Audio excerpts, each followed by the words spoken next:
Chers étudiants, bonjour. C'est Madame Fatou Fall. Je vous présente le chapitre 3, la production orale.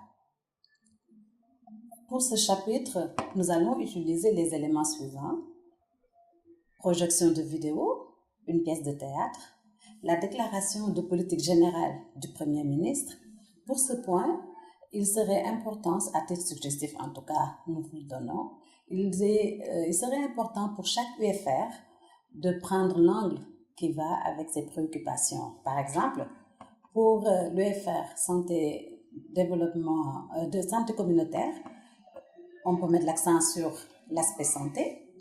Économie va prendre l'aspect juridique, etc. Enfin, nous allons travailler également sur un extrait de texte littéraire, par exemple les Fables de La Fontaine, à titre indicatif le laboureur et ses enfants, mais vous pouvez prendre un autre texte également. Alors, l'objectif spécifique de ce module, c'est justement de vous amener à découvrir l'importance de la communication non verbale à l'oral, de pouvoir être attentif au langage non verbal et enfin de pouvoir communiquer efficacement avec son corps. Ça veut dire que la communication va se faire à différents niveaux et de différentes manières. Il faudrait également veiller à ce que le corps également puisse livrer son message. Et enfin, savoir lire un texte, une production. À l'oral, la présentation, elle est importante. Savoir rendre le texte vivant. Alors, la démarche que nous allons utiliser pour la première situation, nous allons mettre la vidéo, mais sans son. Sans son, il s'agira ici de découvrir les éléments de communication non verbale et de pouvoir les lire. Cela signifie tout simplement vous amener à pouvoir comprendre le texte, à essayer d'imaginer le message, de déchiffrer à partir de la communication non verbale, c'est-à-dire à partir du regard, à partir du visage, à partir de ce que le corps exprime. Alors, la première question qu'on vous pose, c'est d'essayer d'imaginer ce qui se dit. Ensuite, maintenant, deuxième temps, on met le son et nous allons comparer ensemble ce qui est dit et ce qui a été imaginé. Dernière étape, on observe et on commente. On mettra l'accent sur les éléments suivants. L'occupation de l'espace par la personne qui parle, la gestuelle de l'orateur et son regard. Quelles remarques peut-on en tirer? Deuxième mise en situation. L'objectif ici, c'est de mettre en corrélation le non-verbal et le verbal. Vous venez de découvrir que le corps exprime des choses, mais il faudrait que le corps exprime ce que nous voulons dire également. Dans un premier temps, on vous demandera de produire un texte de plaidoyer sur un thème d'actualité. Nous avons pensé à la place des jeunes dans l'émergence de l'Afrique, environ 15 lignes. Je sais que c'est un sujet qui vous tient à cœur, vous avez beaucoup de choses à dire, mais nous allons rester sur les 15 lignes. Ensuite, vous allez faire une vidéo. Oui, vous allez vous enregistrer, la présenter en ligne. D'abord, dernière étape, vous allez critiquer les vidéos en place, puisque chaque étudiant aura posté sa vidéo. Vous allez maintenant passer à ce qu'on appelle le travail de groupe, c'est-à-dire les critiques. L'accent sera mis sur les éléments de la communication non verbale encore, la gestuelle, quels sont les gestes qui ont été faits, est-ce que c'est de trop ou non, c'est adapté, c'est inadapté, ou bien la personne était statique, etc. Ensuite, l'intonation, attention, nous sommes en train de parler, l'intonation, elle est importante. Vous avez déjà vu dans les autres classes, notamment à l'école primaire et ensuite au lycée, vous avez vu qu'avec les signes de ponctuation à l'écrit, on donne une respiration au texte. À l'oral maintenant, c'est avec les pauses, nous le verrons tout à l'heure. Occupation de l'espace, comment se comporte la personne quand elle parle? Est-ce qu'elle est là figée? Est-ce qu'elle vit? C'est-à-dire qu'elle va et vient, elle interagit avec son auditoire, etc. Alors, le but est de pousser l'étudiant à réussir sa présentation orale en aménageant des pauses dans son discours. J'en parlais tout à l'heure, l'importance des pauses. Vous savez que quand la pause n'est pas bien respectée, ça peut créer, comme à l'écrit, quand les signes de ponctuation ne sont pas bien respectés, ça peut créer un quiproquo, des contresens ou confusion de sens en tout cas. Donc ici, il faudrait amener l'étudiant à pouvoir observer des pauses. Pour cela, nous allons faire un exercice très simple. À partir d'un texte oral, on vous demande d'aménager des pauses, c'est-à-dire le texte qu'on vous donne sera dépourvu de signes de ponctuation. Il va commencer par une lettre majuscule, se terminer par un point, mais à part cela, aucun autre signe de ponctuation. Il vous reviendra à vous de mettre les pauses. Donc, trait rouge pour les pauses courtes, bleu pour les longues qui permettent de respirer. Et vous allez voir, quand vous allez dire et vous enregistrer l'importance de cette respiration dans le texte. Observez les phrases du texte, que remarquez-vous? Alors, quelques recommandations pour bien dire un texte.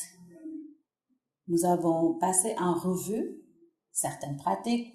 Vous avez pu, par la pratique, voir ce qui se dit ailleurs, soit par un politique, à partir de la déclaration de politique générale, soit par un littéraire, soit par un de vos camarades qui a eu à s'enregistrer. Et vous avez vous-même jeté un regard critique sur sa manière de communiquer oralement.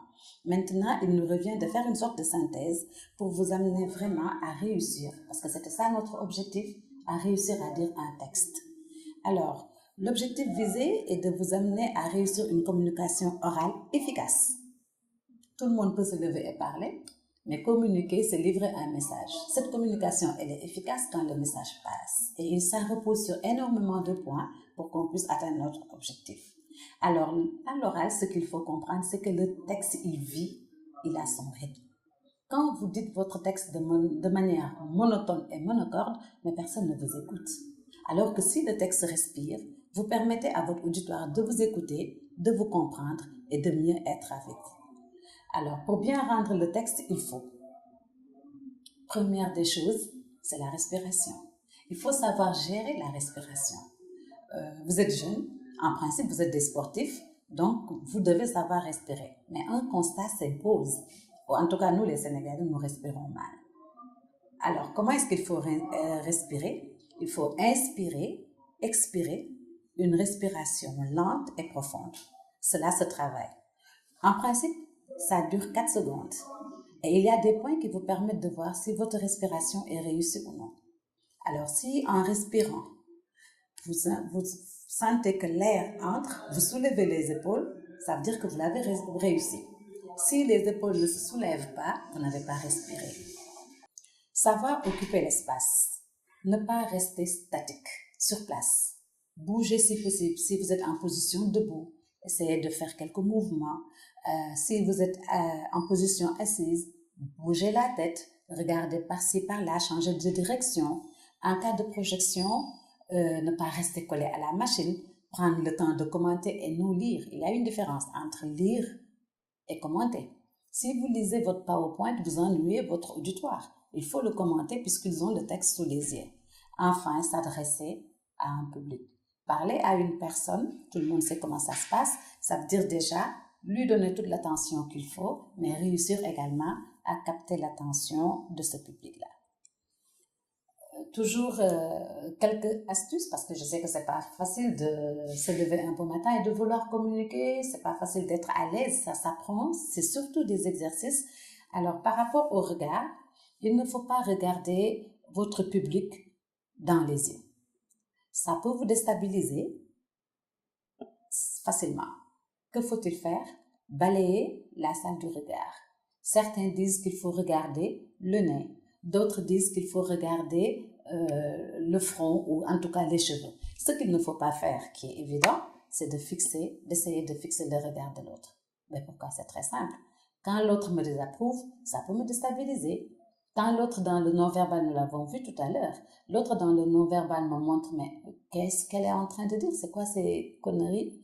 Vous voyez un peu, je suis complètement déboussolée et je rate ma mission. C'est pourquoi on balaye du regard, on change de direction, on regarde en haut, on ne se focalise pas sur grand-chose et chaque participant a l'impression que que c'est l'autre qui regarde, tout le monde se porte bien. Deuxième élément, à part le regard, avant cela d'abord, il faut préférer les phrases courtes à l'oral. Les phrases longues avec les subordinations, il faut les éviter. Surtout l'utilisation de dons qui n'est pas forcément la meilleure. Donc il faut faire des phrases très simples, très courtes, les préférer à des phrases complexes. Le sourire, ça c'est un autre atout. Le sourire occupe une place importante dans la communication. Lorsque vous êtes bloqué dans votre communication, ça arrive à tout le monde, ça peut arriver à n'importe qui, pour une raison ou une autre, de perdre le fil de ses idées, d'être déboussolé, justement peut-être parce que vous avez croisé le regard de quelqu'un, vous vous sentez complètement déstabilisé. Qu'est-ce qu'il faut faire? S'arrêter. Prendre le temps de respirer, de bien inspirer et d'expirer calmement, sourire, regarder en haut, balayer la salle du regard, mais ne jamais se jeter dans un discours décousu. Mais c'est très simple, scientifiquement, vous allez comprendre. Quand vous prenez l'oxygène qui arrive au niveau du cerveau, mais le cerveau est illuminé. Vous aviez perdu les idées, puisque l'air est arrivé, maintenant les idées vous reviennent et vous arrivez facilement à continuer votre présentation. Ça va dire un texte devant un public. C'est pas facile.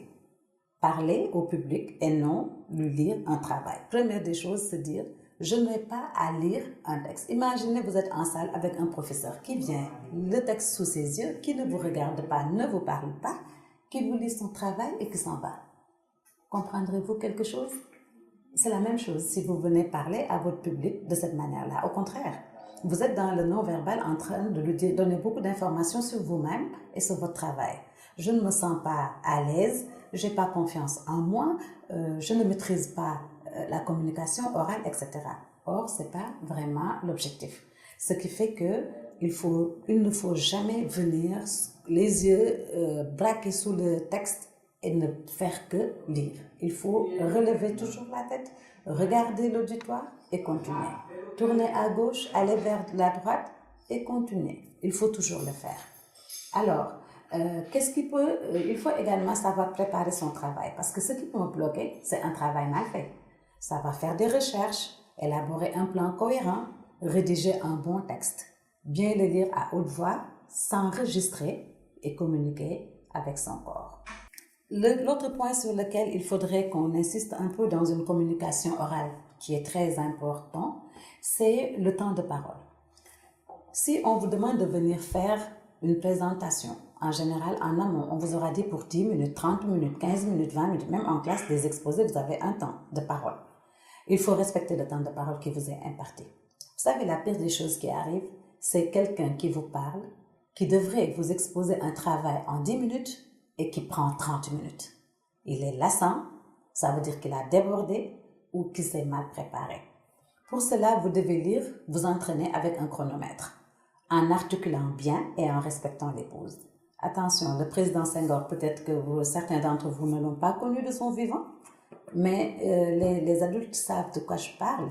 Il avait l'habitude, parfois, d'interrompre les journalistes pour leur dire « Le français est une langue qui s'articule. Il faut articuler. » Si vous articulez bien, ça vous permet à vous de mieux respirer et de laisser passer les choses et ça permet à votre auditoire également de pouvoir comprendre ce que vous êtes en train de dire. Donc, si vous vous rendez compte en vous enregistrant que votre texte a dépassé le temps qui vous était imparti, quelle que soit l'importance de ce que vous avez retenu à l'intérieur, résumez. On vous a appris le résumé en classe de seconde déjà, seconde première terminale. C'était pas pour s'amuser, c'était pour vous permettre de pouvoir condenser vos idées, de retenir l'essentiel pour pouvoir communiquer avec les autres. Alors réajustez votre texte jusqu'à rester dans votre temps. En général, ça dépend de ces 30 minutes, 20 minutes, rarement 1 heure de temps dans des cas particuliers. Merci, chers étudiants.